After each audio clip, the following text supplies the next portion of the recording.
Muy buenos días, queridos hermanos. Una vez más, sean bienvenidos a este primer servicio del Día del Señor, 24 de enero del 2021, que muchos piensan que es realmente 2020 versión 2.0, ¿no? La continuación del 2020. Pero bueno, independientemente de eso, estamos acá por la gracia del Señor. Así que vamos a tener este tiempo de meditar en las Sagradas Escrituras. Damos también la bienvenida no solamente a los hermanos que están conectados por Zoom, sino también a aquellos que por una u otra razón pues no se pueden conectar a Zoom y lo están haciendo a través de la página del Facebook de la iglesia. Muy bien, hermanos. El día de hoy vamos a continuar con el estudio del libro de Josué. Y para ello yo les voy a pedir que me acompañen al capítulo número 10. Estamos ahora en el capítulo número 10 y hemos determinado por título de este sermón, cuando Dios pelea nuestras batallas, y cuando Dios pelea nuestras batallas. Muchas veces hemos escuchado, hasta hemos cantado seguramente, la batalla es del Señor, la pelea es del Señor, ¿verdad? Y ¿de qué significa esa frase? ¿No? ¿Qué tiene qué tiene que enseñarnos esa frase? Entonces, para ello voy a pedirle, por favor, que usted me acompañe al libro de Josué, capítulo número 10, y vamos a reflexionar en este capítulo. Es un capítulo bastante intenso, ¿sí? De toda la historia de Josué, este es uno de los capítulos más intensos que hay en toda la historia del libro de Josué. Como usted sabe, el libro de Josué nos habla acerca de las aventuras, acerca de todo este trajín y toda esta aventura, esta empresa de que Israel entrara a la tierra prometida y la conquistara de manos o bajo el liderazgo de Josué. Y es un capítulo, es un libro donde hay mucha batalla, mucha sangre derramada, muchas guerras, porque obviamente el encargo de Israel, de Dios para Israel, era que destruyera todas las naciones cananeas y pudiera tomar en posesión la tierra que Dios ya le había dado a Abraham, a Isaac, a Jacob y pues a toda su descendencia.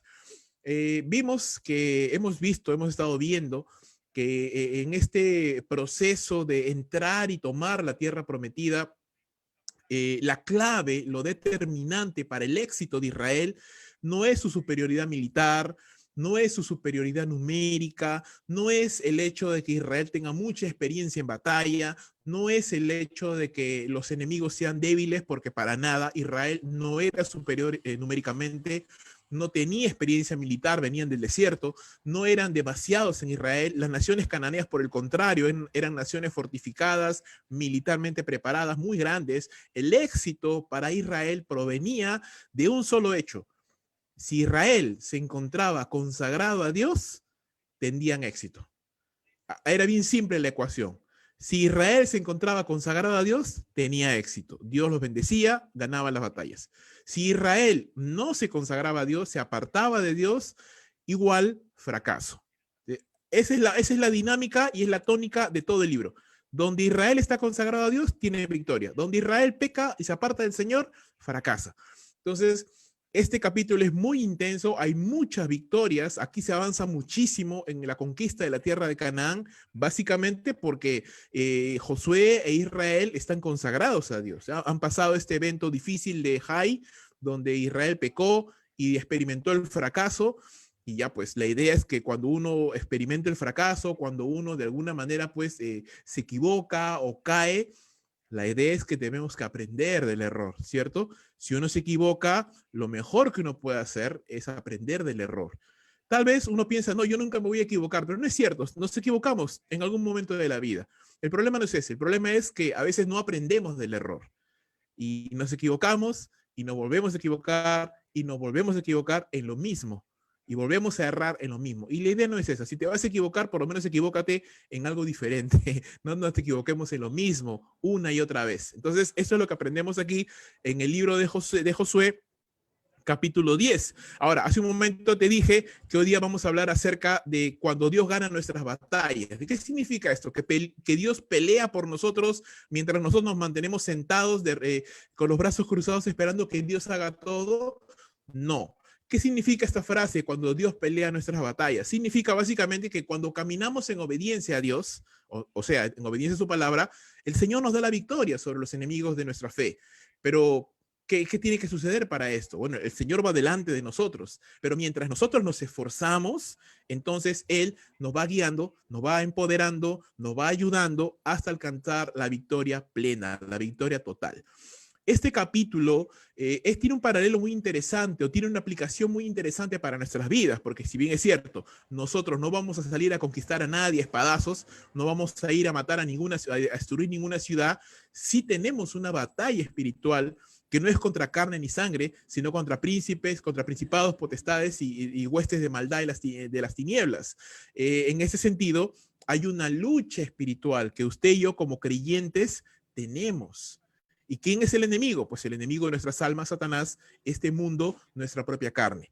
Y estos enemigos son implacables, quieren destruirnos, quieren vernos acabados. Y para ello, usted y yo no podemos ir a la batalla sin preparación, no podemos ir a la batalla en nuestras propias fuerzas y no podemos ir a la batalla pensando en atacar con palomitas de maíz al que viene contra ti con espada, lanza y jabalina, ¿no? Entonces usted tiene que ir preparado y usted tiene que tener una actitud guerrera, es decir, lista para la batalla, lista para enfrentarse. Cuando usted se levanta cada mañana, usted tiene que estar convencido de que usted se levanta a batallar. Usted se levanta a batallar contra su propia carne, contra los enemigos de la fe, contra este mundo que quiere apartarlo del Señor. Usted se levanta a una batalla. Si usted piensa que este mundo es de flores y de mariposas y que todo es paz y lindo y paz y amor, usted está equivocado. Eso sucederá en el cielo, pero aquí no. Aquí estamos en medio de una batalla. Usted está en medio de una batalla. Cuando usted se convirtió a Cristo Jesús, usted entró en una batalla. Tal vez no se lo dijeron, tal vez no se dio cuenta en ese momento, pero estamos dentro de una batalla. Y estos principios que vamos a aprender hoy del libro de Josué nos van a ayudar a poder enfrentar esta batalla de una mejor manera. En este libro aprendemos tres cosas, en este capítulo, perdón, aprendemos tres cosas importantes. En primer lugar, los versos 1 al 15 nos enseñan que Dios obra con poder cuando nosotros somos obedientes. Es decir, cuando usted se somete al Señor, Dios puede hacer milagros. Dios puede hacer milagros. Cosas sobrenaturales, sorprendentes, preciosas que Dios puede hacer cuando nosotros nos sometemos al Señor. Segundo, versos 16 al 28, Dios nos llama a una victoria total. No podemos hacer componendas con el enemigo. No puedo hacer un tratado de paz con el pecado. La victoria tiene que ser total. El enemigo tiene que ser completamente destruido. Y el enemigo, hermanos, está dentro nuestro, en nuestra propia carne, en nuestra naturaleza pecaminosa. Si yo hago las paces con mi enemigo, en algún momento ese enemigo me va a traicionar. Entonces la victoria sobre el pecado, sobre la carne, sobre nuestros enemigos tiene que ser total. Y por último, versos 29 al 43, Dios nos da la victoria de una manera progresiva, paso a paso. ¿Sí? Usted no puede esperar ganar las batallas de su vida de un día para otro. Pensar que mañana ya va a estar todo listo y usted va a tener una vida abundante, plena, sin ningún tipo de problema. No, la batalla es día con día y la victoria es progresiva, paso a paso. Paso a paso vamos avanzando y vamos conquistando todas aquellas cosas maravillosas que Dios tiene para nosotros. Entramos entonces de lleno al pasaje. Capítulo número 10, versículo número 1, dice la palabra del Señor de la siguiente manera. Y sucedió que cuando Adonisedec, rey de Jerusalén, oyó que Josué había capturado a Jai y que la había destruido por completo, como había hecho con Jericó y con su rey, así había hecho con Jai y con su rey, y que los habitantes de Gabaón habían concertado la paz con Israel y estaban dentro de su tierra, tuvo gran temor, porque Gabaón era una gran ciudad, como una de las ciudades reales, y porque era más grande que Jai, y todos sus hombres eran valientes. Por lo tanto, Adonisedec, rey de Jerusalén, envió mensaje a Oham, rey de Hebrón, a Piream, rey de Jarmut, a Jafía, rey de Laquis, y a Debir, rey de Glón, diciendo: subid a mí y ayudadme, y ataquemos a Gabaón, porque ha hecho paz con Josué y con los hijos de Israel. Se reunieron pues los 5 reyes de los amorreos, el rey de Jerusalén, el rey de Hebrón, el rey de Jamud, el rey de Laquis y el rey de Glón, y subieron todos ellos con sus ejércitos y acamparon junto a Gabaón y lucharon contra ella. Entonces los hombres de Gabaón enviaron mensaje a Josué al campamento de Gilgal diciendo: no abandones a tus siervos, sube rápidamente a nosotros, sálvanos y ayúdanos, porque todos los reyes de los amorreos que habitan en los montes se han reunido contra nosotros. Y Josué subió de Gilgal, él y toda la gente de guerra con él, y todos los valientes guerreros. Y el Señor le dijo a Josué: no les tengas miedo, porque los he entregado en tus manos. Ninguno de ellos te podrá resistir. Hasta este punto vamos a detenernos un momento. ¿Qué es lo que estamos viendo acá? En primer lugar, usted sabe, lo acabo de mencionar hace un momento, Dios ya ha ido haciendo cosas maravillosas en el pueblo de Israel. Israel se consagró a Dios, pasó el Jordán. El primer reto, el primer desafío que se encontraron, ¿cómo se llamaba? Jericó, una ciudad amurallada, imposible de penetrar, muy difícil de penetrar por un ejército, sobre todo un ejército sin preparación como el de Israel. Sin embargo, porque Israel estaba consagrada a Dios, ¿qué sucedió? Jericó cayó. Cayó, conquistaron su primera victoria, la moral estaba alta, todos estaban felices, contentos, llegaron a Jai, una ciudad muy pequeñita, Josué se confió y tomaron del anatema, Dios los, de alguna manera, llamémoslo así, los quebrantó, fracasaron, experimentaron el fracaso, ejecutaron a Can y a toda la familia, se volvieron a consagrar a Dios, destruyeron a Jai, y ahora, dado estas dos victorias, y encima el hecho de que los gabaonitas se les habían unido porque tenían temor de Dios y de todo lo que estaba haciendo, hizo que los demás reyes tuvieran miedo. Y aparece un rey, Adonisedec. Usted se acordará seguramente de la Biblia el nombre Melquisedec. Melquisedec significa, llamémoslo así, señor de justicia, ¿verdad? Pero este Adonisedec significa señor de justicia. Y realmente su nombre no hacía honor a su carácter, porque este era un hombre pagano, este era un hombre de una nación pagana, así que de justicia pues no tenía nada, no solo el nombre nada más. Este señor de justicia, ¿no? Entre comillas, se levanta y mira que era rey de Jerusalén, ¿no? Cuando Jerusalén, ojo, no se vaya a confundir, cuando Jerusalén todavía no pertenecía al pueblo de Dios, todavía no era capital de Israel ni nada, ¿sí? Eso sucede recién en los tiempos de David. David conquista la ciudad de Jerusalén y establece ahí el templo y todo, pero el lugar donde iba a ser el templo, pero eso todavía no, estamos muchos siglos atrás, así que Jerusalén todavía pertenece a los paganos, es una ciudad cananea. Y este rey, Adonisedec, une a 5 reyes más, o 4 reyes más, perdón, y junta una confederación de 5 reyes cananeos para ir y atacar a Gabaón. Dicen, como Gabaón nos ha traicionado, vamos a ir a atacarlo, vamos a ir a destruirlo y después vamos a ir por Israel. Gabaón, obviamente, pues al ver que están en inferioridad numérica y están completamente en gran peligro de ser destruidos, acude donde Josué, porque ellos se habían hecho pacto, y les pide por favor ayuda. Josué pudo haberlos dejado abandonados y decirle, bueno, yo no sé su problema y que los eliminen, pero no, José honra su pacto, el pacto que había hecho y sale en defensa de los gabaonitas. Aún así era una batalla desigual, porque Josué y su ejército pues no tenían experiencia militar, no conquistaron a Jericó por las armas, la conquistaron por el poder de Dios y no conquistaron a Jai sino con 2.000, 3.000 hombres nada más. Entonces, no hay ningún tipo de, no hay ningún tipo de paralelo, llamémoslo así, de equidad entre el ejército de Jerusalén y el ejército de ¿cómo se llama? El ejército de los cananeos. Ahora, ¿qué más? ¿Qué más vemos aquí? Sin embargo, a pesar de las desventajas militares y numéricas, Israel tenía dos ventajas. Estaba consagrado a Dios y ya sabemos que ese era el secreto del éxito y Dios les había prometido la victoria absoluta. ¿Sí? Dios le dice a Josué, no les tengas miedo. Sí, son 5 ejércitos, son muy grandes, son muy preparados, pero no les tengas miedo porque yo los he entregado en tus manos. No te van a poder resistir. Así que la victoria estaba asegurada. La victoria estaba asegurada. Muy bien, ahora sigamos entonces con la historia y continuamos leyendo la palabra del Señor. A ver, vamos a ver qué nos dice, ¿sí? Entonces, acompáñame por favor a seguir leyendo. Y dice, vino pues Josué sobre ellos de repente, habiendo marchado toda la noche desde Gilgal. Ojo con eso. Y el Señor los desconcertó delante de Israel y los hirió con gran matanza en Gabaón y los persiguió por el camino de la subida de Bet-Orón y los hirió hasta Seca y Maceda. Y sucedió que mientras subían delante de Israel, cuando estaban en la bajada de Bet-Orón, el Señor arrojó desde el cielo grandes piedras sobre ellos hasta Seca, a los cananeos, y murieron. Y fueron más los que murieron por las piedras del granizo que los que mataron a los hijos de Israel.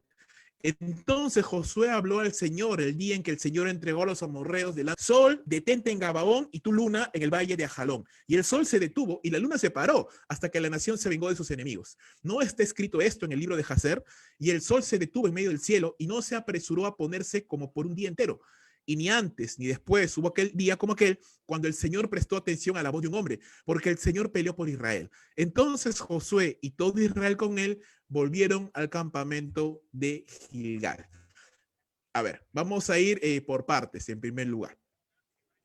Josué, hermanos, era un hombre esforzado. Y aquí lo vemos, porque ante el llamado de auxilio de los gabaonitas, ¿qué hace Josué? Josué agarra a su ejército y caminan toda la noche, desde Gilgal, donde se encontraba su base central, hasta Gabaón, ¿sí? Que aproximadamente eran unos 200 kilómetros aproximadamente. Así que era una distancia considerable para ir toda la noche caminando a velocidad de soldados, toda la noche caminando hasta llegar a Gabaón. Y cuando llegan a Gabaón, de frente a la batalla, ¿no? No, ni tiempo de dormir, ni tiempo de descansar.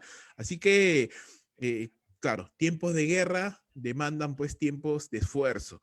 Ahora, ya en plena batalla, dice la escritura que el Señor los desconcertó a los enemigos, ¿no? Los confundió, los espantó a todos los enemigos. Y estos enemigos, estos 5 ejércitos que se habían unido contra Israel, fueron derrotados. Ahora, quiero que notes algo. En todo el capítulo 10 de Josué se menciona en 8 oportunidades que los ejércitos cananeos fueron derrotados porque el Señor obró de una manera especial. Por ejemplo, el verso número 10 dice, el Señor lo desconcertó delante de Israel. El verso número 11 dice, el Señor arrojó desde el cielo grandes piedras.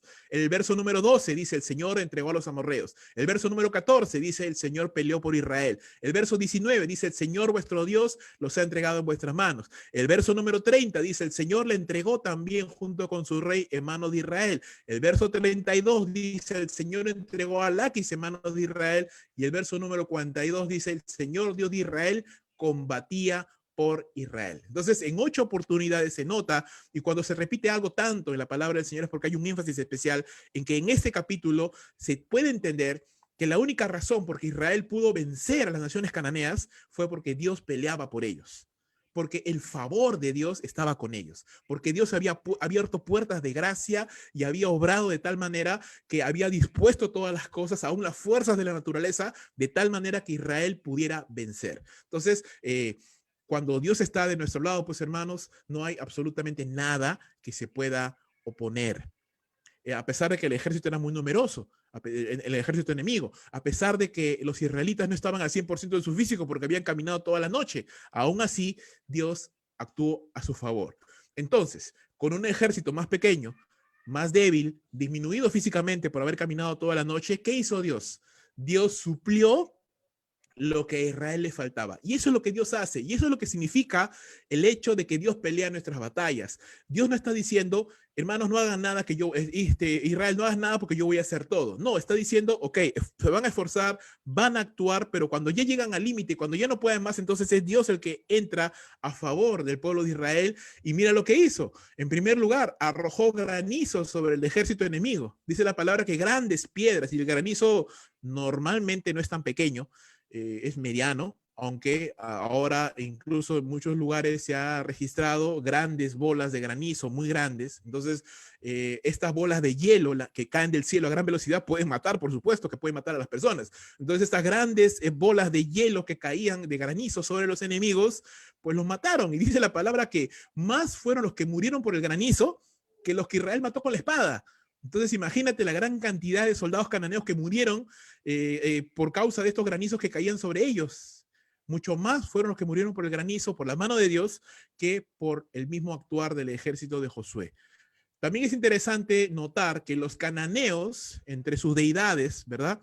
Baal y todos ellos, Baal sobre todo, era llamado o era considerado como el señor de las lluvias, el señor de las tormentas. Entonces, para ellos, en su cosmovisión, deben haber estado muy confundidos. Por eso es que la Biblia dice que fueron desconcertados. ¿Por qué? Porque ellos, los cananeos, pensaban y creían que Baal era el señor de las tormentas, del granizo y de las tempestades. Entonces, que granizo cayera sobre ellos matándolos, era como decir, nuestro propio Dios está en nuestra contra. Y por eso estaban desconcertados, por eso estaban confundidos, porque decían, ¿cómo va a ser que nuestro propio Dios está contra nosotros? Y no era eso, era simplemente un juicio de Dios sobre las creencias, llamémoslo así, falsas de estas personas que asumían o atribuían el poder a un Dios falso y no al único Dios verdadero que tiene control no solo de las tempestades, sino tiene control de todo, de la vida, de la muerte, de todo. Entonces, por eso estaban desconcertados, por eso estaban confundidos, porque a ojos de ellos su propio Dios se había vuelto en su contra. Aún dice la palabra que Josué oró a Dios y en fe, una tremenda fe, déjame decirte, habló al sol y a la luna y le dijo, sol, detente en Gabaón y tú luna en el valle de Ajalón. Y dice la palabra de Dios que el sol se quedó quieto y la luna también, no se movieron, no se pusieron, es decir, no siguieron el rumbo normal, ¿verdad? Que el sol entra, sale por un lugar, entra por el otro lugar y va pasando el día, la rotación propia de la Tierra, ¿verdad? Entonces, no se sabe realmente si fue que la Tierra dejó de rotar no se sabe exactamente qué habrá pasado, pero lo que sí sabemos es de que el sol y la luna no se movieron de su sitio durante casi un día completo. ¿Por qué pasó esto? ¿O para qué pasó esto? Para que Israel pudiera terminar de vencer a todos sus enemigos. Claro, eran 5 ejércitos, eran bastantes. Israel eran pocos, los israelitas eran pocos a comparación. Entonces, para que los israelitas pudieran acabar con todo ese ejército y no les caiga la noche y tener que pelear en la noche o tener que descansar, ¿qué hizo Dios? Oyó la oración de Josué, el sol y la luna se detuvieron para que ellos pudieran pelear todo el tiempo necesario hasta vencer a sus enemigos. La Biblia dice claramente que nunca hubo un día como él, como aquel, en el que Dios oyera la voz de un hombre y Dios interrumpiera sus propias leyes, porque tienes que pensar en esto, Dios ha establecido las leyes, hasta dónde el mar llega, por dónde sale el sol, por dónde entra el sol, cuántas horas dura el día, cuántas horas dura la noche, son leyes que Dios ha establecido y que funcionan. Pero dice la escritura que nunca ha habido un día como ese en el cual Dios interrumpiera de esa manera. Dios lo ha hecho antes, hermano, o lo hizo después también. Por ejemplo, cuando Pedro caminó sobre las aguas, ¿verdad? Dios interrumpió la ley normal de la gravedad y de la densidad de los fluidos, así que un ser muy pesado como Pedro pudo caminar por encima del agua sin hundirse. Entonces, Dios interrumpiendo las leyes naturales. Dios lo ha hecho en algún momento, o cuando resucitó a un muerto, ¿no? Interrumpió la ley normal de cuando ya la vida se pierde en un cuerpo, Dios interrumpió eso y lo alteró para que una persona pueda revivir, pero nunca a este punto de detener el sol y la luna para poder darle la victoria a su pueblo. Ahora, ¿por qué pasó esto? Dice claramente la escritura, ¿por qué Dios hizo caso a Josué de esa manera? ¿Por qué Dios interrumpió las leyes naturales de esa forma? Básicamente dice, porque el Señor peleaba por Israel. Es decir, porque Josué, y quiero que notes esto, por favor, ¿por qué Dios hizo caso a la oración de Josué? ¿Y por qué a veces Dios no hace caso a otras oraciones? Bueno, tiene mucho que ver también por su voluntad y porque en este momento la oración de Josué estaba alineada a los propósitos de Dios. Y si oramos conforme a los propósitos de Dios, y como dice el Nuevo Testamento, oramos conforme a la voluntad de Dios, ya sabemos, dice Juan, que tenemos lo que le hemos pedido, porque estamos orando conforme a la voluntad y al propósito de Dios. En este punto específico, Josué oró conforme a la voluntad de Dios, de una manera alineada a los propósitos de Dios, ¿no? No sabemos cuál habrá sido su oración. Tal vez dijo, Señor, tú nos has mandado vencer a nuestros enemigos. Tú sabes que somos pocos, pero queremos obedecerte. Estamos cansados, pero y el enemigo es mucho. Ya está atardeciendo. Señor, ayúdanos a completar la tarea que tú nos has encomendado, ¿no? Y detén el sol, detén la luna, ¿no? En su fe lo hizo así. Y Dios obedeció esa oración. Pudo haberlo hecho de otra manera, pero lo hizo de esa forma. Entonces, ¿qué podemos, llamémoslo así, qué podemos encontrar o qué podemos entender hasta este punto? ¿Dios nos da la victoria? ¿Dios pelea nuestras batallas? Sí. ¿Significa que Dios hace todo y nosotros no hacemos nada? No. Significa que nosotros nos esforzamos, que nosotros hacemos lo que está de nuestra parte y cuando llegamos al límite, cuando llegamos al punto en el cual usted y yo ya no podemos más, porque ya no tenemos fuerzas, porque ya nuestro conocimiento no nos da más, porque ya nuestra voluntad se cansa y se doblega, cuando ya llegamos al límite de lo que nosotros podemos hacer y dar, Dios entra y con su poder, con su inteligencia, con su gracia, suple, completa, llena lo que usted y yo no tenemos, no somos o no podemos hacer. Te muestro un ejemplo más contemporáneo. La palabra del Señor dice en 2 Corintios 12, 7 al 10, hablando el apóstol Pablo: y para que la grandeza de las revelaciones no me exaltara desmedidamente, dice Pablo, me fue dado un aguijón en mi carne, un mensajero de Satanás para que me abofetee, para que no me enaltezca sobremanera. Respecto a lo cual, 3 veces le he pedido al Señor, dice Pablo, que lo quite de mí, que le quite ese aguijón. Y el Señor le ha dicho: bástate mi gracia, para que mi poder, o porque mi poder se perfecciona en la debilidad. Entonces Dios se glorifica, hermanos. Dios muestra su poder, su gracia, su favor en nuestra debilidad. Dios pudo haberle quitado ese aguijón a Pablo y que Pablo no tuviera ningún tipo de problema. Dios pudo haberles dado extra energías, extra poder a los israelitas para que vencieran a sus enemigos de un solo plumazo, pero no. Dios permite la debilidad. No es parte del plan de Dios la debilidad. Dios creó un mundo perfecto, sin pecado, ni enfermedad, ni debilidad.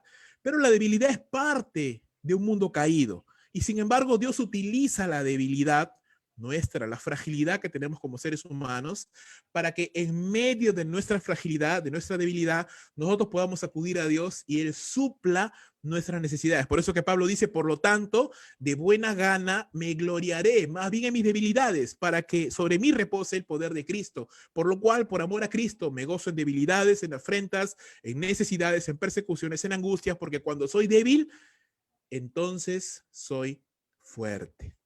Entonces, ¿qué significa que Dios pelea nuestras batallas? Que a veces, hermanos, Dios nos pone o permite que estemos en una situación de debilidad, de necesidad, de carencia, para que nosotros, al clamar a Dios y al mantenernos fieles a Él, Dios venga con su poder, Dios venga con su gracia, Dios venga con su inteligencia, con su sabiduría y supla, nos equipe, llene lo que a nosotros nos falta. Entonces, algo importante a recalcar acá: hay poder en la obediencia y sumisión a Dios. No hay poder, hermano, en tus conocimientos, en tus fuerzas, en tu fuerza de voluntad. Claro, como creyentes tenemos que tener fuerza de voluntad. Es más, de todos los seres humanos, los que más fuerza de voluntad tenemos que tener somos los creyentes, porque el creyente entiende que todo funciona en base a propósitos divinos. El creyente tiene el aliento de la palabra. El creyente tiene la fortaleza que viene del Espíritu de Dios. Entonces el creyente se esfuerza, pone fuerza de voluntad y dice: no, vamos a conseguir las metas que nos hemos propuesto. Vamos a salir adelante en el nombre del Señor. ¿Hay poder? Sí, hay cierto poder, hay cierta ventaja, hay cierta bendición en tener fuerza de voluntad, en tener conocimientos, en tener sabidurías, en tener recursos. Pero tienes que entender que eso no es todo. Y todo tiene un límite. Y cuando llegamos a nuestro límite, entonces, Dios obra poderosamente para suplir nuestras falencias y darnos victoria completa sobre cualquier situación o circunstancia que usted y yo estemos viviendo. Continuamos con el relato. Verso 16 de Josué capítulo 10. Josué capítulo 10, verso 16. Aquellos 5 reyes, dice, habían huido y se habían escondido en la cueva de Maceda, los 5 reyes de los ejércitos enemigos, ¿no? Josué estaba destruyendo los 5 ejércitos, pero los 5 reyes se escondieron en una cueva, dice. Y fue dado aviso a Josué diciendo: los 5 reyes han sido hallados en la cueva de Maceda. Y Josué dijo: rodad piedras grandes hacia la entrada de la cueva y poned junto a ella hombres que la vigilen, pero vosotros no os quedéis ahí. Perseguid a vuestros enemigos y atacadlos por la retaguardia. No les permitáis entrar en sus ciudades, porque el Señor vuestro Dios los ha entregado en vuestras manos. Y sucedió que cuando Josué y los hijos de Israel terminaron de herirlos con gran matanza, hasta que fueron destruidos y que los sobrevivientes que de ellos habían quedado en las entradas, y que los sobrevivientes que de ellos quedaron habían entrado en las ciudades fortificadas, todo el pueblo volvió en paz al campamento y a Josué en Maceda. Nadie profirió palabra alguna contra ninguno de los hijos de Israel. Dada la aplastante victoria de Israel, porque Dios estaba obrando poderosamente, vea, los 5 reyes cananeos se fueron corriendo de miedo, ¿no? Abandonaron su ejército, vieron que estaban perdidos y se escondieron en una cueva. se ocultaron allí. Pero, bueno, tristemente fueron descubiertos y encerrados ahí, ¿no? Josué los encerró en esa cueva y dijo, esperen un momento, ya les va a tocar, ¿no? Ahorita todavía no, ya les va a llegar su turno. Y le mandó al pueblo diciendo, no, dejen a los reyes ahí encerrados, ustedes terminen de acabar con todos los que están por ahí todavía, que se han escapado, ¿no? El pueblo todavía tenía que seguir peleando hasta acabar con todos. La victoria debería ser total. ¿Por qué? Porque, bueno, un sobreviviente que quedara podría ser más adelante un grave tropiezo, porque podría escapar, buscar refuerzos, ir a otras naciones, juntar más gente y volver con, por la venganza. Así que ningún sobreviviente debería de quedar. ¿Cómo podemos aplicarlo esto a nuestras vidas? ¿No? ¿Cómo podemos entender este capítulo que muchos critican? ¿Sí? Muchos critican el libro de Josué, y en especial este capítulo, por ser tan sangriento, ¿no? Aquí ves a Israel matando a diestra y siniestra, exterminando ciudades, matando reyes, matando todo. Es una máquina de matar Israel aquí en este capítulo. Y muchos piensan cómo es posible que un Dios de amor mande matar gente, cómo es posible que un Dios bueno permita esta masacre, este genocidio. Tenemos que verlo desde una perspectiva bíblica, seria y no pasional, ¿no? Mucha gente lo ve desde un punto de vista pasional, desde un punto de vista muy, muy simple. Recuerden en primer lugar, las naciones cananeas eran naciones paganas, eran naciones abominables que se habían corrompido con prácticas abominables como sacrificio de niños, desviaciones sexuales de todo tipo y adoración a dioses falsos que reclamaban todas esas cosas. Así que no eran naciones pervertidas, corrompidas por el pecado. En la palabra de Dios siempre vemos, hermanos, siempre es un patrón que Dios en su misericordia y en su amor, en su paciencia, tolera el pecado, guarda silencio un momento, pero llega un punto en el cual la maldad de una nación, de una persona, de un reino, llega a un punto tal en que ya Dios tiene que actuar y emite juicio. Sucedió con Sodoma y Gomorra, sucedió con Nínive, por ejemplo, y en otras ocasiones más, ejemplos más. Las naciones cananeas llegaron al colmo de la maldad. Ya, recuerda, había habido un remanente ahí, o había habido alguien que testificara, claro, Abraham, Isaac vivieron en Canaán muchos siglos antes, eran testimonios vivos de gente que adoraba a Dios, pero estas naciones tomaron otro camino. Entonces, cuando llega el momento del juicio por la maldad, entonces Dios utiliza a Israel como instrumento para juzgar a estas naciones cananeas. Israel iba a tomar esta tierra. Israel no podía hacer alianza con las naciones cananeas, porque si Israel hacía alianzas, si Israel perdonaba a algún pueblo, Israel permitía que estos pueblos con sus costumbres y con su forma de pensar y llegaran a Israel y se contagiaran de todo esto, entonces el pueblo de Dios iba a terminar corrompido también. Iba a perder esa pureza doctrinal, llamémoslo así, esa pureza de fe, y iban a terminar igual que las naciones, como realmente siglos después sucedió. Israel terminó adaptándose a las naciones que le rodeaban y por eso Israel fue juzgado muchos siglos después. De la misma manera, hermanos, o por esto, mejor dicho, Israel tenía que ser implacable con los enemigos que se presentaban o que vivían dentro de estas ciudades. Enemigos que ya habían sido formados en una manera de pensar idólatra, pagana, y que tenían que ser juzgados. De la misma manera, usted y yo debiéramos de ser implacables, hermanos, con el pecado y no permitir que ninguna raíz de pecado quede en nuestra vida, ¿no?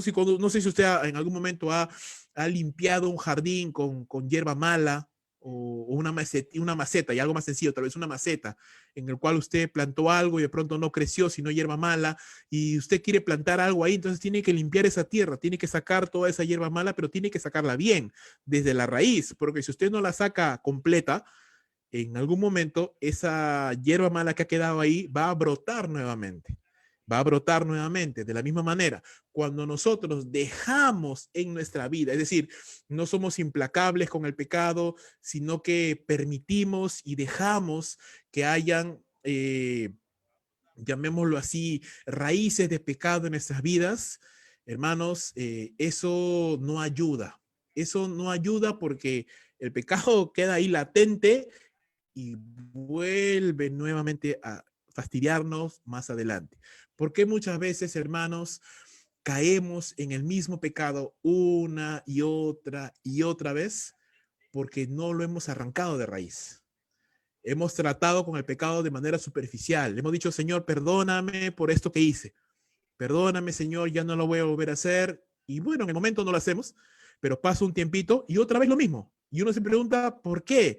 Porque hemos tratado solamente con el acto superficial, pero no hemos ido al fondo del asunto. ¿Por qué lo hago? ¿En qué momento lo hago? ¿Cuáles son las condiciones?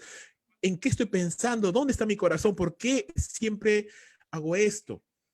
Y eso es una raíz de pecado que, valga la redundancia, se enraiza en nuestros corazones y otra vez, si no lo tratamos, si no lo arrancamos de raíz, una y otra vez nos va a causar problemas.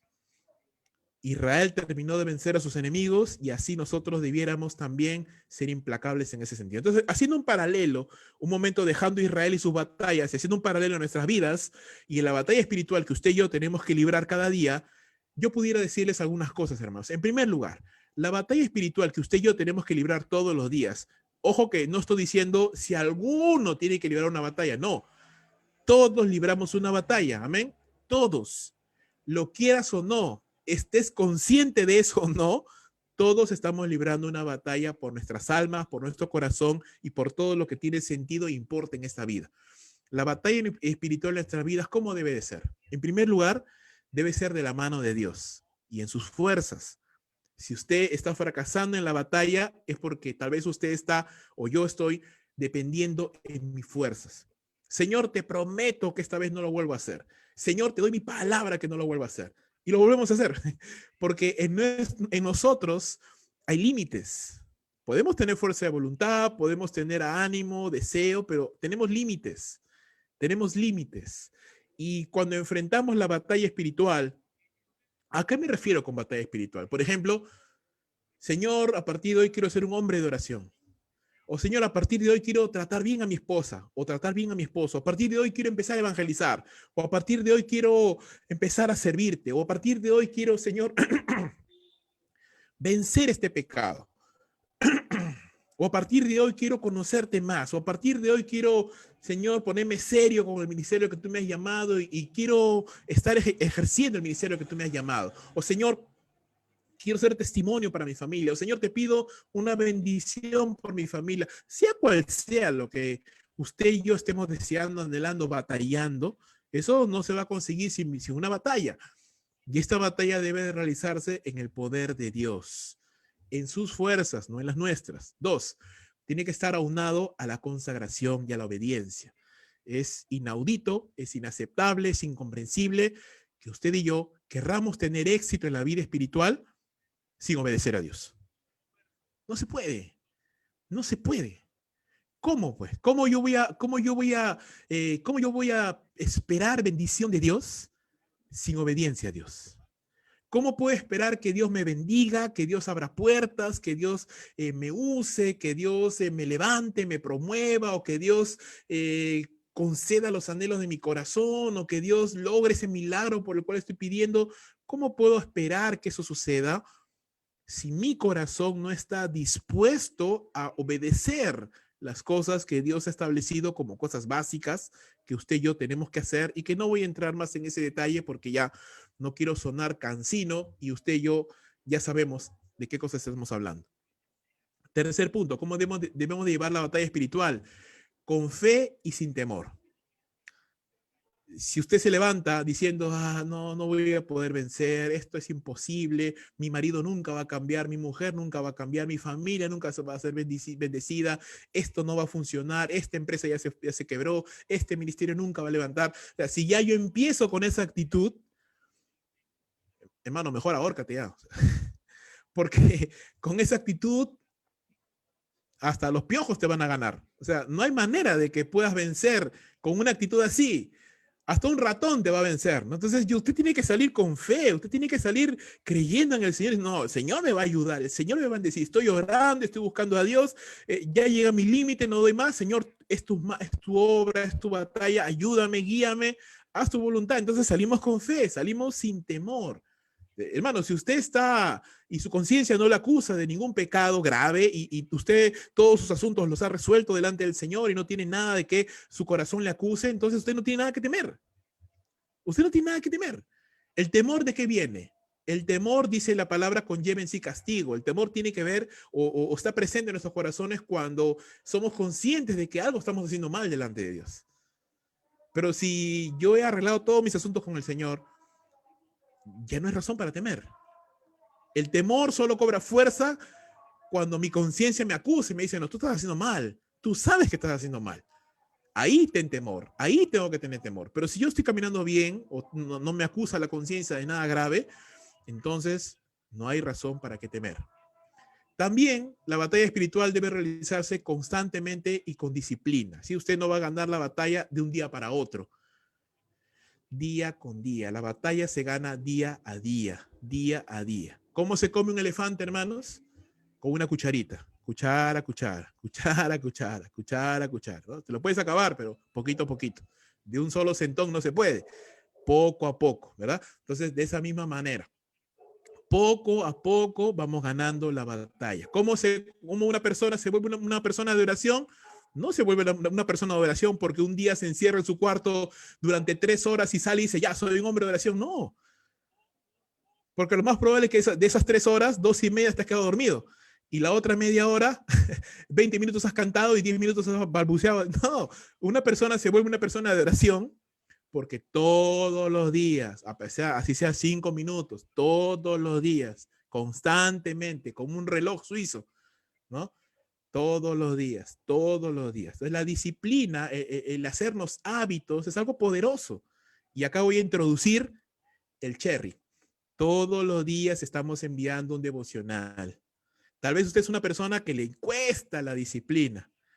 Una buena manera de ejercitar disciplina en nuestras vidas es todos los días levántese, lea su devocional religiosamente, como que lee el periódico, como que va al baño, como que se lava los dientes, no lo sé. Entonces, todos tenemos hábitos en la vida y es que mejor que establecer hábitos saludables, hábitos buenos, santos, que nos ayuden a crecer. Entonces, una buena forma de equiparnos es todos los días hacer nuestro devocional.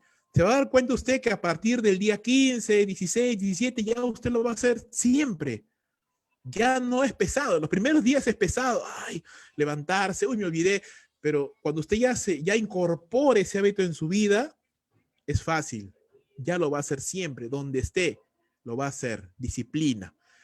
La victoria, la batalla espiritual debe ser total. Nuestra meta debe ser erradicar el pecado de nuestra vida. Por supuesto, en esta vida no lo vamos a poder hacer, pero eso no significa que no peleemos y no batallemos por ser lo mejor creyente que podamos ser para el Señor. Y debemos ser inmisericordias. Es decir, si usted tiene que ser implacable con el pecado. Claro, con las personas sí debemos tener misericordia, pero con el pecado no, hermanos.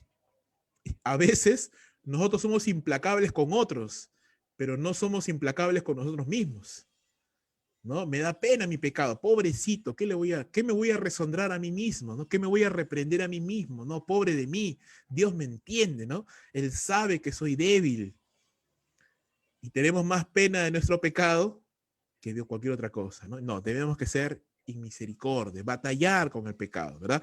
Es necesario. ¿Por qué? Porque es el pecado, hermanos, y no tu falta de conocimiento, no es tu falta de contactos, no es tu falta de dinero, no es tu falta de talento, lo que sea, lo que nos frena. No es mi falta de algo en este mundo que me frena, es el pecado el que me frena, es el pecado el que te frena, nada más.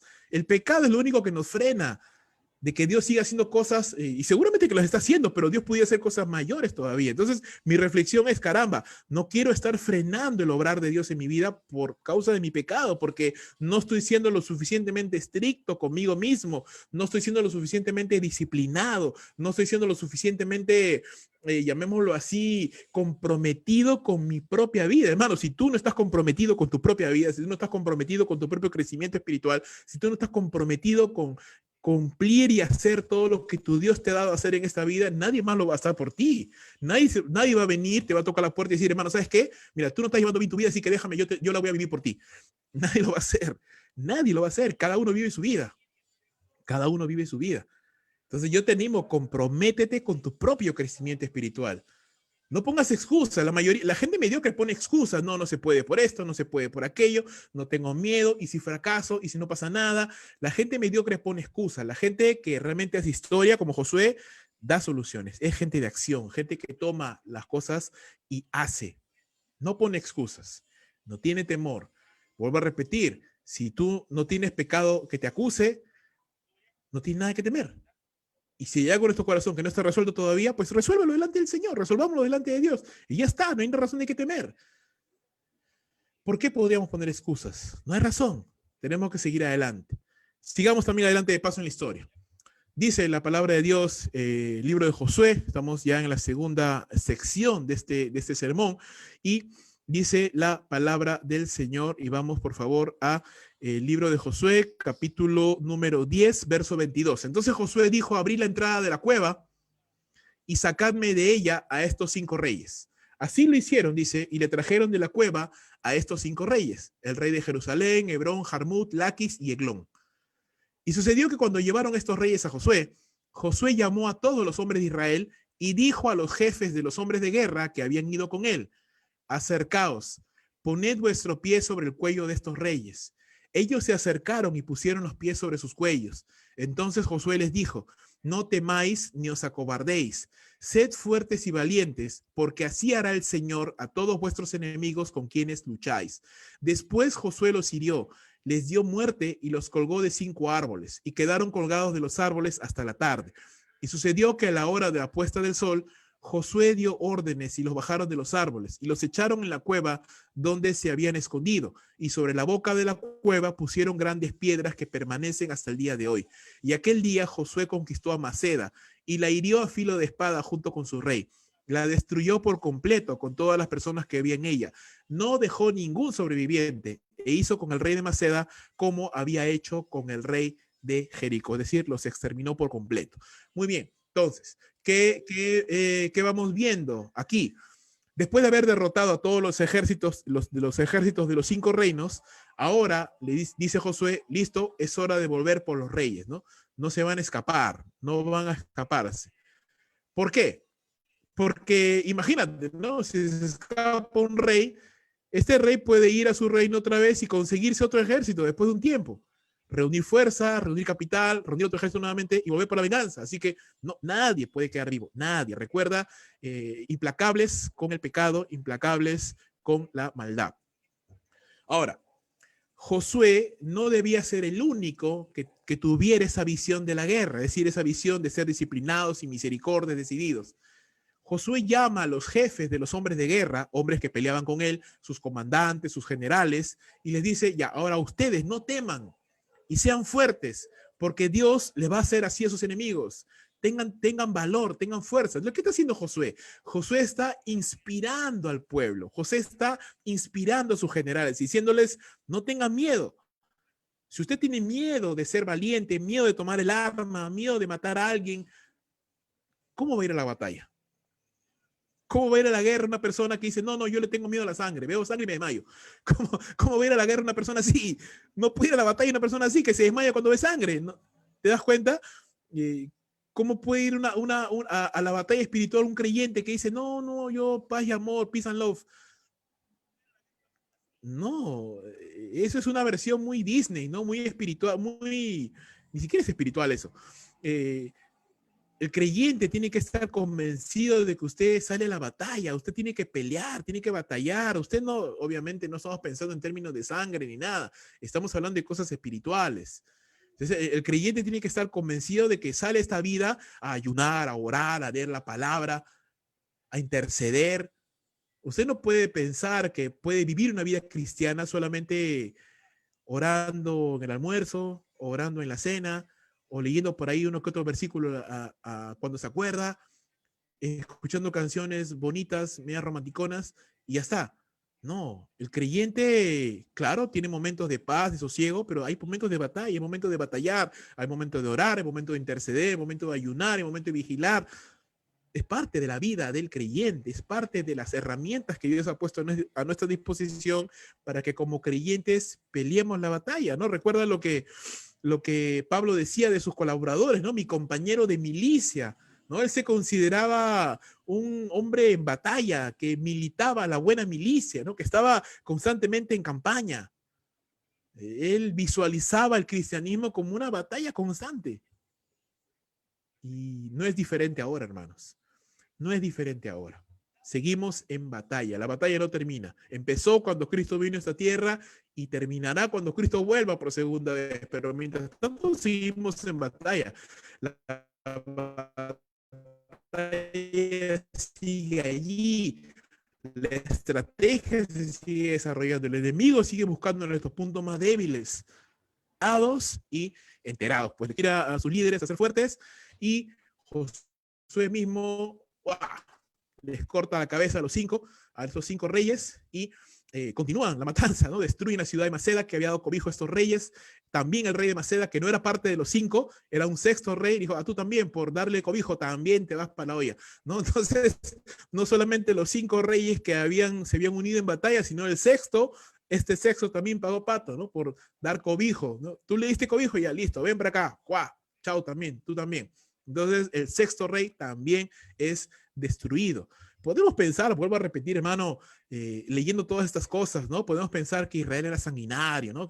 Pero ya hemos explicado cuál era la razón de por qué Israel tenía que ser así, tan radical contra el pecado. Y mira, porque Israel dejó de ser radical, es que Israel no pudo conquistar toda la tierra prometida. Eso lo vamos a ver Dios mediante cuando entremos al libro de Jueces, cuando veamos que Israel no terminó de conquistar todas las naciones. Y el ángel de Jehová le dijo, ustedes no terminaron de conquistar y por esa razón ahora estas naciones que han quedado van a ser como espinas en sus costados, van a estar todo el tiempo molestando y molestando porque no fueron totalmente radicales al tratar contra el pecado y contra la maldad. Entonces, cosa, mal hábito, pecado, mala costumbre que dejamos en nuestra vida y no erradicamos de nuestro corazón, pecado, mal hábito, mala costumbre que nos va a jugar una mala pasada más adelante. Entonces, eso hay que tener presente. Te dejo unos versos del Nuevo Testamento que nos hablan de esta realidad. Mira, Hebreos capítulo 12, verso 3 y 4. Dice, considerad a aquel que sufrió tal contradicción de pecadores contra sí mismo, para que vuestro ánimo no se canse hasta desmayar, porque aún no habéis resistido hasta la sangre, abrazando el pecado, no, dándole besitos al pecado, no, haciendo las paces con el pecado, no. ¿Qué dice? Combatiendo contra el pecado, combatiendo. El escritor de Hebreos dice que nosotros como creyentes no hemos tenido necesidad, así como Cristo Jesús, de ir a la cruz. No hemos llegado a dar la vida en nuestra lucha contra el pecado. Entonces no nos desanimemos, pero sigamos batallando contra el pecado. Primera de Pedro 2:11. El apóstol Pedro dice, amados, yo os ruego como extranjeros y peregrinos que os abstengáis de los deseos carnales que batallan contra el alma. Pasiones descontroladas, deseos pecaminosos, pensamientos equivocados, inclinaciones malas, deseos que van contra la voluntad de Dios, que están dentro de nosotros. Es decir, si pudiéramos hacernos una radiografía espiritual, podríamos ver que en nuestro cuerpo, nuestro ser, también hay, no solamente es el Espíritu de Dios, pero también están deseos que batallan, que nos quieren llevar a hacer lo contrario a la voluntad de Dios. Y esa es la batalla. Gálatas capítulo 5, verso 16. Digo pues, andad en el Espíritu y no satisfagáis los deseos de la carne, porque el deseo de la carne es contra el Espíritu y el deseo del Espíritu es contra la carne. Y estos, dice, se oponen entre sí, para que no hagáis lo que quisieres. Entonces, creo que queda claro con estos versos que hay una batalla, hay una contienda, hay un conflicto interno dentro de cada creyente. Hacer la voluntad de Dios o hacer mi propia voluntad. Hacer lo que Dios desea que hagamos o hacer lo que a mí se me antoja hacer. Y esa batalla es constante. Obviamente, la victoria, ¿qué la va a determinar? Nuestra determinación y nuestro compromiso con nuestra propia vida de decir, no, yo quiero agradar a Dios. No puedo hacerlo en mis propias fuerzas, porque el enemigo no está afuera, el enemigo está dentro mío, soy yo mismo. Señor, ayúdame, ayúdame a vencer en tus fuerzas, en tu poder. ¿Qué vemos entonces en este punto, hermanos? Dios nos llama a la victoria total y misericordia contra el pecado. Para ello tenemos que ser disciplinados, constantes, para identificar estas inclinaciones pecaminosas que tenemos usted y yo y vencerlas.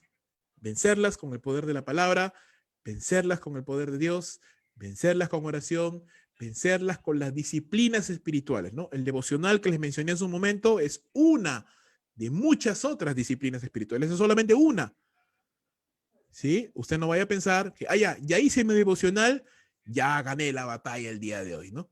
No, es una de las muchas disciplinas espirituales que Dios ha dado al creyente. Una, solamente una.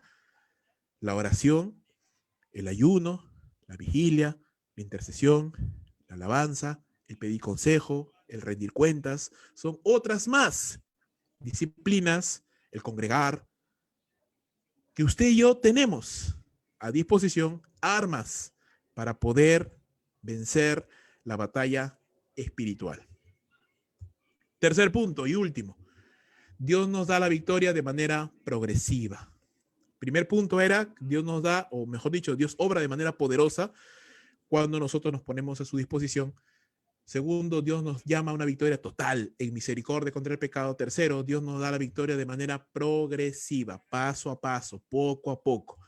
Josué 10, verso 29. Josué y todo Israel con él pasó de Maceda a Libna y peleó contra Libna, y el Señor la entregó también, junto con su rey, en manos de Israel, que la hirió a filo de espada con todas las personas que vienen en ella. No dejó ningún sobreviviente en ella, e hizo con su rey como había hecho con el rey de Jericó. Josué y todo Israel con él pasó de Libna a Laquis, acampó cerca de ella y la atacó. Y el Señor entregó a Laquis en manos de Israel, la cual conquistó al segundo día y la hirió a filo de espada con todas las personas que habían en ella, conforme a todo lo que había hecho a Libna. Entonces Oram, rey de Geser, subió en ayuda de Laquis, y Josué también lo derrotó a él y a su pueblo, hasta no dejar sobreviviente alguno. Josué y todo Israel con él pasó de Laquis a Eglón, y acamparon cerca de ella, y la atacaron también. La conquistaron aquel mismo día, y le hirieron a filo de espada, y destruyó por completo aquel día a todas las personas que había en ella, conforme a todo lo que había hecho a Laquis. Entonces subió Josué y todo Israel con él de Eglón a Hebrón, y pelearon contra ella, ¿no? Hebrón, tiempo después, sería el lugar donde David sería coronado rey. ¿Sí? Estas zonas pertenecerían a Judá, y David sería coronado rey en Hebrón. Pero en este momento Hebrón es cananeo. Llegaron a Hebrón, dice, y la conquistaron a filo de espada, con su rey, con sus ciudades y todas las personas que había en ella. No dejó ningún sobreviviente, conforme a todo lo que había hecho a Eglón. La destruyó por completo con todas las personas que había en ella. Después Josué y todo Israel con él se volvió contra Debir y peleó contra ella. La conquistó con su rey y todas sus ciudades, hiriéndolas a filo de espada, y destruyó por completo a todas las personas que había en ella. No dejó sobreviviente alguno, como había hecho con Hebrón y como también había hecho con Libna y su rey. Así también hizo con Debir y su rey. Hirió pues Josué toda la tierra, la región montañosa, el Negev, la tierra baja y las laderas, y a todos sus reyes. No dejó ningún sobreviviente, sino que destruyó por completo a todo el que tenía vida, tal como el Señor Dios de Israel había mandado. Josué los hirió desde Cades Barnea hasta Gaza, todo el territorio de Gosén hasta Gabaón. A todos estos reyes y sus territorios los capturó Josué de una vez, porque, la clave, porque el Señor, Dios de Israel, combatía por Israel. Y volvió Josué y todo Israel con él al campamento en Gilgal. Entonces, ¿qué vemos aquí, hermanos? algo, bueno, bastante sangriento, ¿no? Israel acabó con muchas naciones, no solamente los 5 que vinieron al inicio del capítulo, sino muchas naciones más que estaban allí también, que eran parte de todas estas naciones cananeas. Israel las acabó por completo.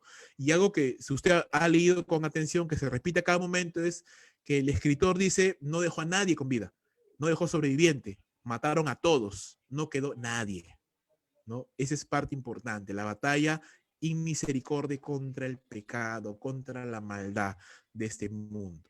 La batalla debe ser entonces, hermanos, en el poder de Dios, total, pero también sistemática, progresiva, paso a paso. Israel derrotó a las siguientes ciudades, aparte de las 5 que se habían unido contra él: Maceda, Libna, Laquis, Geser, Eglón, Hebrón y Debir. Dice la Biblia, como lo he mencionado en su momento, no dejaron ningún sobreviviente en toda esa región sur de Canaán. Eso no significa que acabaron con todas las naciones de Canaán, no. Acabaron con las naciones que estaban en la parte sur. Faltaba todavía el centro y el norte, pero por lo menos las que estaban en la parte sur fueron destruidas. ¿Por qué pudo Israel emprender semejante campaña militar seguida? Porque recuerda que caminaron toda la noche desde Gilgal hasta Gabaón, pelearon en Gabaón, siguieron peleando y no pararon de pelear hasta que acabaron con todos. ¿De dónde tenía Israel tanta energía, tanta fuerza, tanta determinación? ¿Por qué tuvieron éxito? Un solo pueblo contra muchas otras naciones mejor preparados, con más militares, con más recursos, que vivían ahí, que conocían el territorio, que estaban de locales, tenían todas las ventajas, aún así perdieron todos. ¿Por qué? Porque Dios combatía por ellos. Eso no significa que Dios hacía todo y ellos estaban cruzados de brazos esperando en su campamento. Esto significaba que Israel se esforzaba, oraba, se consagraba, peleaba y hasta sus límites de sus fuerzas lo hacían. Y cuando llegaban a su límite, Dios suplía lo demás. Dios hacía lo que ellos no podían hacer. Dios obraba de manera sobrenatural, ellos obraban en lo natural. Ellos se esforzaban, Dios abría las puertas. Ellos oraban, Dios respondía. Ellos obedecían, Dios bendecía. Hacemos, hermano, lo que podemos y lo que no podemos lo dejamos en las manos de Dios. Lo que no sabemos, hasta dónde no podemos llegar, eso lo hace el Señor. Pero tenemos que esforzarnos, tenemos que hacer lo que podamos hacer en nuestras manos. Recuerda, Israel se consagraba a Dios, pero Dios los bendecía. Israel se esforzaba, pero Dios suplía lo que les hacía falta. Israel obedecía, pero era Dios quien daba la directiva a dónde tenían que ir. Israel erradicaba a sus enemigos y Dios ponía su temor delante de todas las naciones y obraba de manera sobrenatural para que ellos no pudieran vencerlos. Recuerda una vez más, mientras Israel se mantuviera consagrado a Dios, Israel tendría éxito. Mientras usted y yo nos mantengamos consagrados a Dios, buscando al Señor, hermanos, a la larga habrá éxito.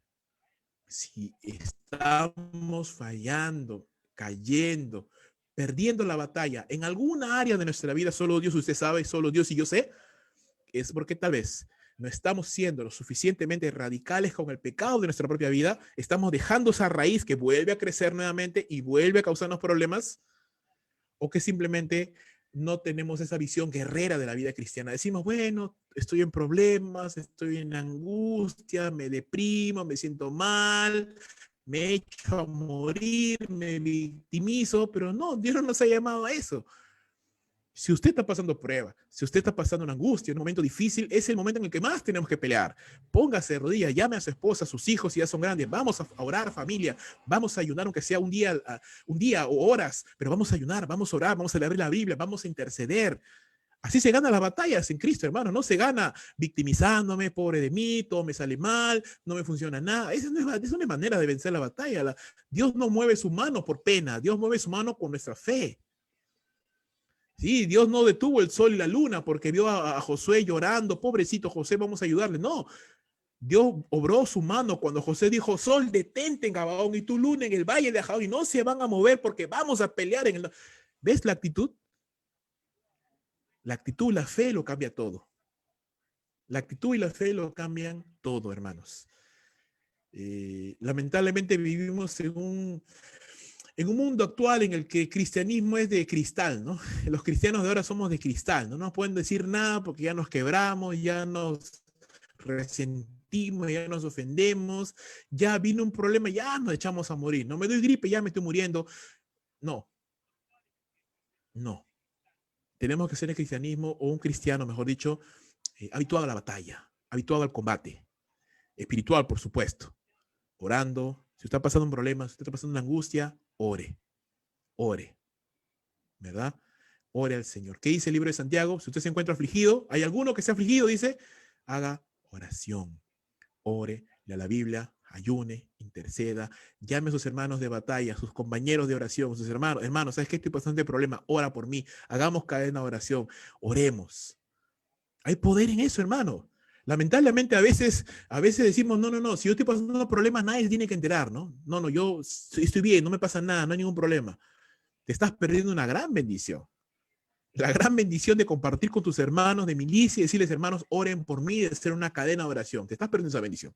Tú te la estás perdiendo solamente por orgullo, por no aparentar o por querer aparentar algo que no somos, ¿no? Por querer aparentar la imagen de perfección, de que no hay ningún problema. No. Hermanos, cuando hay un problema, les puedo comentar a mis hermanos así, hermanos, oren por mí, por favor. Y ellos mismos igual, ¿no? Oren por mí, por favor, por esto. Y estamos orando. Y estamos cubriéndonos en oración. Y todos igual, de la misma manera, debiera de ser. Paso a paso, hermanos.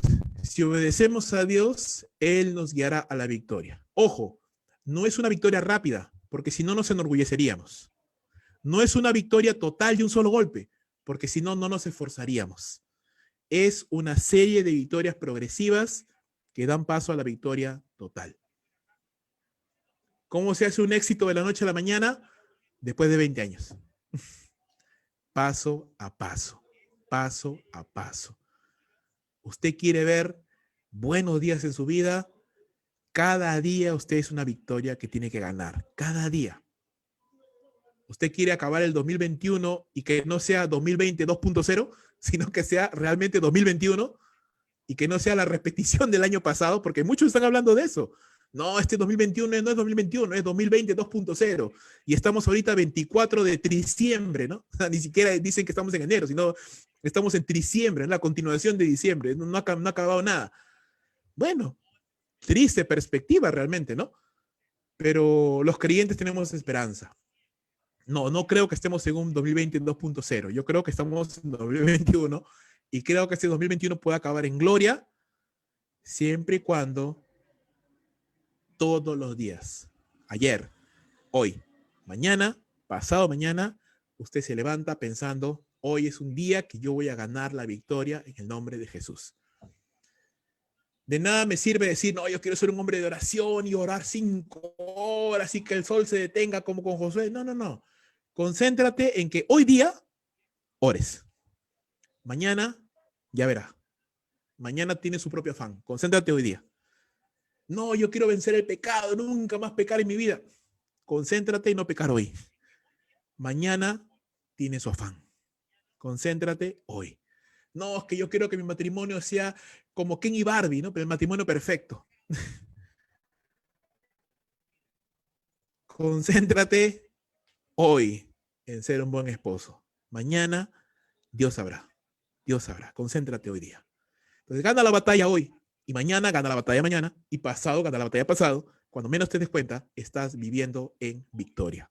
Estás viviendo en victoria cuando ganas cada día su propia batalla, cada día su propio afán. No es una victoria rápida, porque si no nos enorgulleceríamos, hermanos. No es una victoria de un día para otro, porque si no, no nos esforzaríamos. Y Dios permite muchas veces que pasemos por eso para que te esfuerces, para que clamemos, para que aprendamos a depender. Así que demos gracias al Señor. ¿Qué quiere Dios que sepas y hagas? ¿Qué quiere Dios que sepamos? ¿Qué quiere Dios que yo haga? Hermano, lucha por tu vida espiritual. Lucha por tu familia, lucha por tu bendición. ¿Tienes familia inconversa? No sueltes, sigue orando por ellos. No te canses, sigue intercediendo, sigue batallando delante del Señor. Ora, sigue, no te canses, porque en su momento cosecharás. ¿Quieres que este año sea un año marcado para tu vida, ¿no? Que sea una acción, que este año seas un mejor creyente que el año pasado? Tienes que pelear por él, un creyente fervoroso. No se hace de la noche a la mañana por magia. Se construye día con día, día con día. Pelea por tu familia, pelea por tu esposa, pelea por tus hijos, pelea por tu vida espiritual, pelea por la bendición. Pelea por la bendición, pelea en oración, pelea en la palabra. La lucha es espiritual, recuerda, no es contra carne ni sangre, es espiritual y debe hacerse en el poder de Dios y no en nuestras fuerzas. La lucha debe ser constante e inmisericordia contra el pecado. Ten misericordia de las personas, no del pecado. Sobre todo de tu pecado. Sobre todo de mi pecado. No hay que tener misericordia. Dios nos llama a la victoria total. No te conformes con menos. No digas, bueno, por lo menos me voy al cielo. No, no, no digas así. Dios te llama a la victoria total. Mucha gente dice, bueno, mi vida es un asco, mi vida es una desgracia, mi matrimonio es un caos, pero por lo menos me voy al cielo. No, Dios no te llama a eso. Dios te llama a la victoria total. Dios te llama a una vida plena, aquí y en el cielo también. Pero aquí tenemos también que esforzarnos en ser o vivir todo lo que Dios quiere para nuestras vidas. Y Dios te llama a vivir en batalla. Paso a paso, pasito a pasito, sigamos caminando, hermanos, esforzándonos para vivir la mejor vida que podamos vivir en esta tierra, por supuesto, de la mano del Señor y con su gracia y con su favor. Así que mi hermano, mi hermana, no sé cuáles son tus retos, cuáles son tus desafíos, cuáles las batallas que tú enfrentas, pero déjame decirte, no estás solo, no estás sola. Todos enfrentamos retos de diversa índole. Todos enfrentamos batallas de diferente naturaleza, pero todas contra el pecado. Todos tenemos desafíos, todos tenemos retos, todos tenemos obstáculos por delante. ¿Cómo los vencemos? Con el poder de Dios, en oración, en batalla y con fortaleza. Así que mis hermanos, vamos a orar